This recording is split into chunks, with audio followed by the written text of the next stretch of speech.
नमस्ते बच्चों। हम लोगों ने विकारी शब्द के संज्ञा भेद को पढ़ लिया है। विकारी शब्द के दूसरे भेद सर्वनाम को पढ़ेंगे। सबसे पहले हम इस पैराग्राफ को पढ़ेंगे, ठीक है। किरण सुबह जल्दी उठती है। उठते ही वह हाथ मुंह धोती है। उसके बाद वह ब्रश करती है। उसके दांत चमकीले हैं।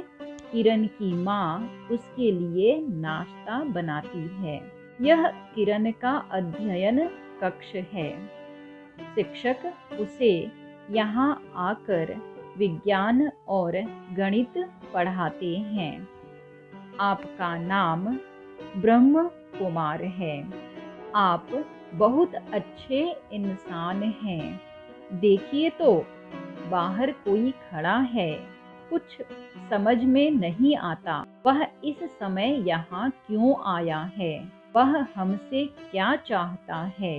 तुम वहाँ मत जाओ किरण, मैं आप ही वहाँ जाकर देखता हूँ वह क्यों आया है।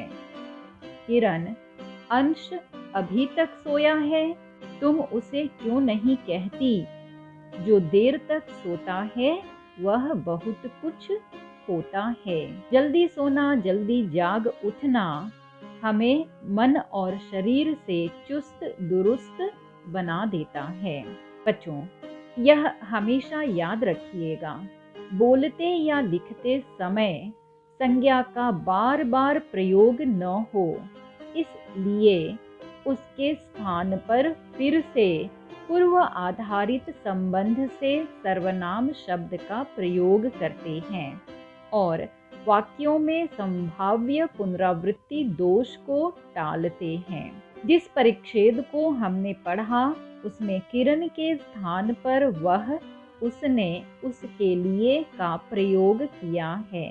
शिक्षक के लिए भी आप, स्थान के लिए यहाँ, व्यक्ति के लिए कोई, वैसे ही, क्यों, क्या, तुम, हमें, उसने, ये शब्द किसी न किसी पूर्वाधारित संबंध से स्थान के बदले आए हैं। ये सभी सर्वनाम शब्द हैं। सर्वनाम की परिभाषा इस प्रकार है। किसी भी संज्ञा के बदले आने वाले शब्द को सर्वनाम कहते हैं, या इसे इस तरह से भी कह सकते हैं, संज्ञा के स्थान पर प्रयुक्त होने वाले पद सर्वनाम कहलाते हैं। जैसे वह, हम, तुम, तू, वे, उसे, कौन, यह, क्या, कोई इत्यादि। ठीक है। सर्वनाम के 6 प्रकार हैं। पुरुषवाचक सर्वनाम, निश्चयवाचक सर्वनाम, अनिश्चयवाचक सर्वनाम, प्रश्नार्थक सर्वनाम, निजवाचक सर्वनाम और संबंधवाचक सर्वनाम। तो सबसे पहले हम पुरुषवाचक सर्वनाम को देख लेते हैं। बोलने वाले या लिखने वाले की दृष्टि से बोलने वाला जिसके साथ बोलता है वह, तथा जिसके संबंध में बोलता है वह। इस प्रकार 3 प्रकार होते हैं। उन्हें पुरुष कहा जाता है। बोलने वाला या बोलने वाले व्यक्ति जब खुद के बारे में कहते हैं तब एक वचन मैं तथा बहुवचन हम का प्रयोग किया जाता है। मैं और हम सर्वनाम हिंदी में उत्तम पुरुषवाचक सर्वनाम कहलाता है। बोलने वाला व्यक्ति जिसके लिए बोलता है उसके लिए तू, तुम और आप सर्वनाम का प्रयोग किया जाता है।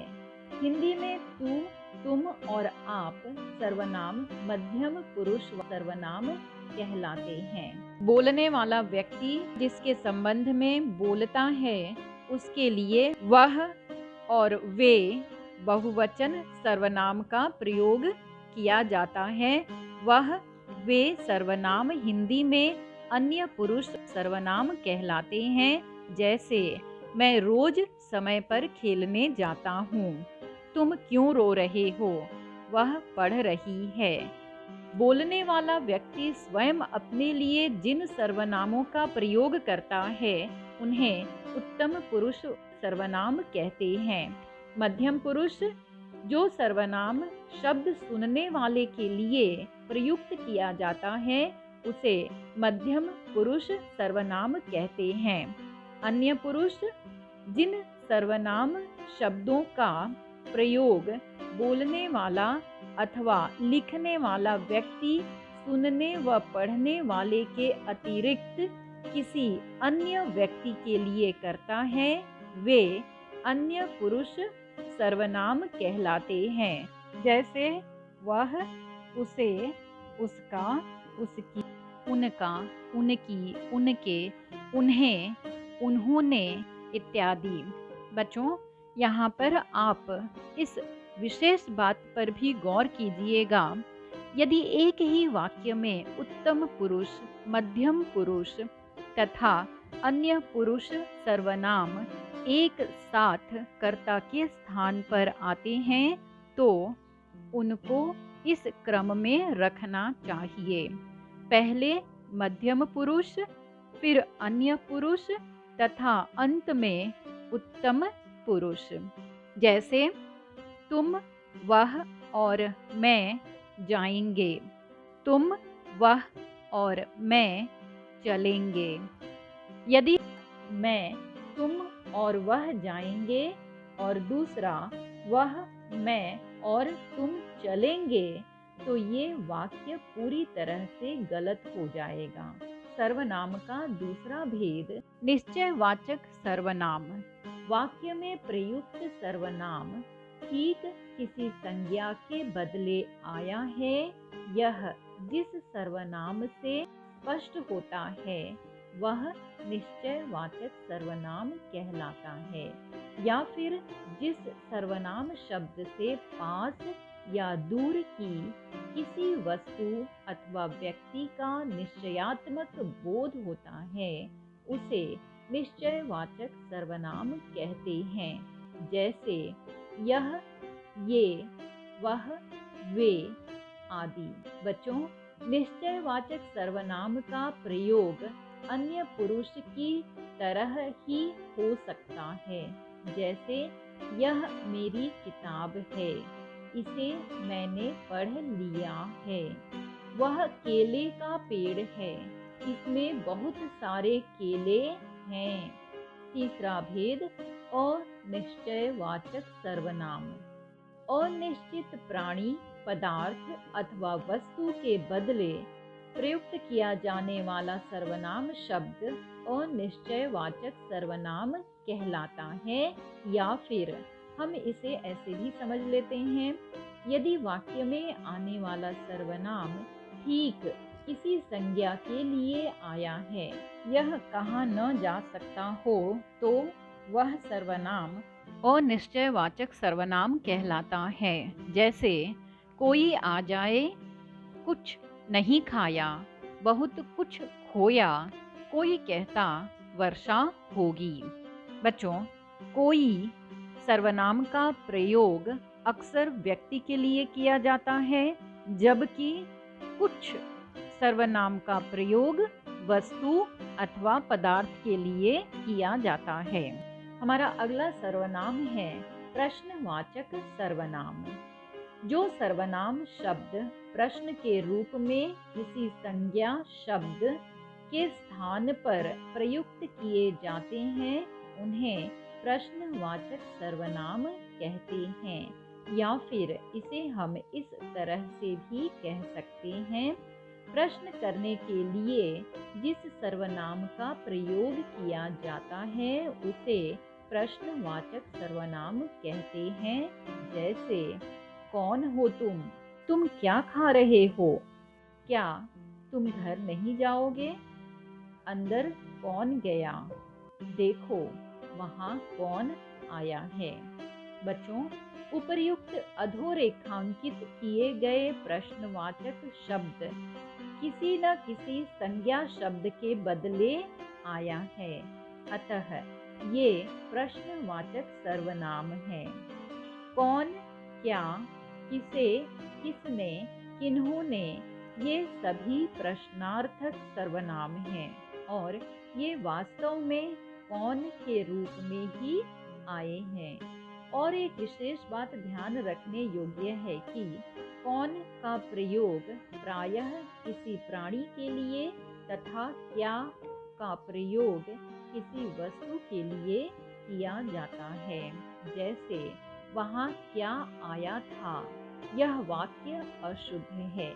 इसका शुद्ध वाक्य इस तरह से होगा, वहाँ कौन आया था। केबिन में क्या बैठा है, केबिन में कौन बैठा है। चाचा जी कौन लाए हैं, चाचा जी क्या लाए हैं। तुम कौन चाहते हो, तुम क्या चाहते हो। तो हम अब अपने अगले सर्वनाम की तरफ चलते हैं, जिसका नाम है निजवाचक सर्वनाम। जो सर्वनाम शब्द कर्ता स्वयं अपने लिए प्रयुक्त करता है वे निजवाचक सर्वनाम कहलाते हैं।